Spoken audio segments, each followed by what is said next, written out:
All right, so today we're jumping into a fascinating and, let's be honest, pretty controversial set of claims from our source material. It's an argument that really challenges something fundamental about one of the most famous names in all of human history, a name literally billions of people know. So let's get right into it. Right out of the gate, the sources we're looking at hit you with this huge question. It's the kind of thing that's designed to make you just stop and think for a second about a name that has shaped the world. What if the name that nearly everyone uses for this central figure is just plain wrong? Okay, so let's get to the heart of it. The sources argue that there's an original, correct name that has basically been lost to mainstream history. And this isn't just some minor historical detail. They claim this is the absolute foundation of their entire argument. So here's the breakdown according to these texts. The original Hebrew name was Yeshua, pronounced something like Yeshua. This, they say, is the name his followers and the people of his time would have actually known and used. The name Jesus, on the other hand, is presented as something that came along way, way later, a significant change from the original. Now this is where the whole thing pivots and gets really interesting. The sources are absolutely adamant that this change wasn't an accident. It wasn't just a language evolving over time or a simple mistranslation from Hebrew to Greek to Latin to English. No, the claim is that this change was done on purpose. And that leads to the really big question. Why? Why would this name change matter so much? If it really was intentional, what could possibly be the reason for altering a name of this magnitude? Well, according to these documents, the stakes couldn't possibly be higher. Take a look at this quote, which comes directly from the source material. It says that if you call on him using a different name, it's done in vain. Now, they interpret in vain to mean without success. Basically, it doesn't work. This reframes the whole name change from a historical curiosity into a massive spiritual deception, a confusion, they argue, that was sown intentionally. So what was the ultimate goal of this alleged deception? To cut the connection between people and God. The sources argue that by using an incorrect name, people are literally prevented from being able to invoke the true authority of the divine. It's like having the wrong password for the most important account in the universe. So after laying out this whole idea of a grand deception, the sources then introduce a person who they claim has shown up to reveal this truth and fulfill prophecy. This is where the story brings in a modern-day individual they identify as the returned Messiah.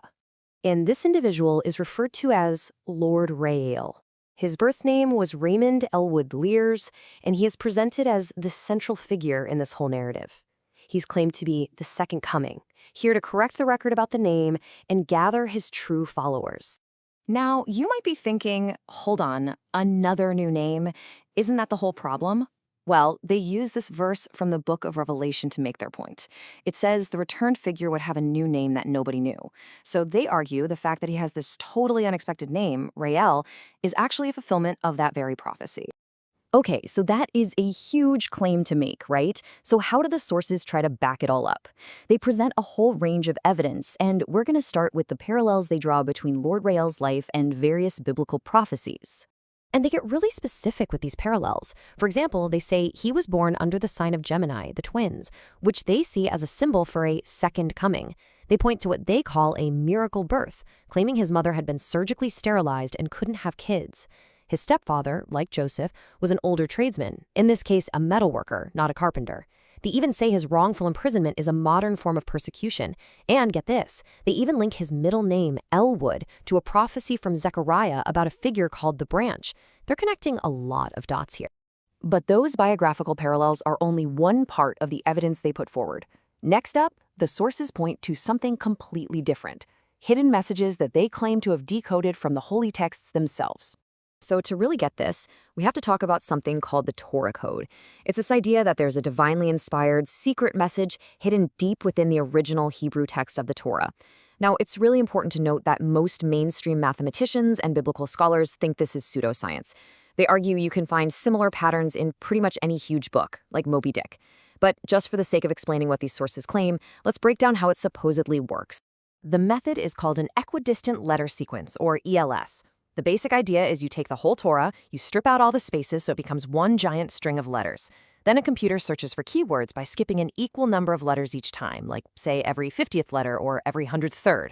According to the theory, when you find related words like a name and the word Messiah close to each other, that's not a coincidence. It's a significant hidden message. And this is what they present as the smoking gun, the biggest discovery from the code.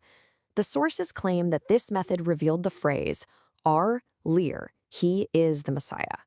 R. Lear, of course, standing for Raymond Lear. They present this as a direct, hidden confirmation of his identity, straight from the text itself. And to really hammer home how important this finding is, they bring in the statistics. The sources state that the mathematical odds of a phrase this specific just appearing by random chance are over 1,000,000 to 1. And they argue that in the world of statistics, odds like that aren't just a long shot. They're considered proof. So when you take a step back and look at the whole picture we've laid out, it's a lot to take in. We started with a claim about a name, Yeshua. That led to a theory of an intentional deception, which then culminated in the presentation of a returned Messiah, who's backed by prophecies and these computer-generated codes. It's a really complex web of biography, prophecy, and code, and it all leaves us with a pretty big final question. When you're looking at all this, where does interpretation end and proof begin?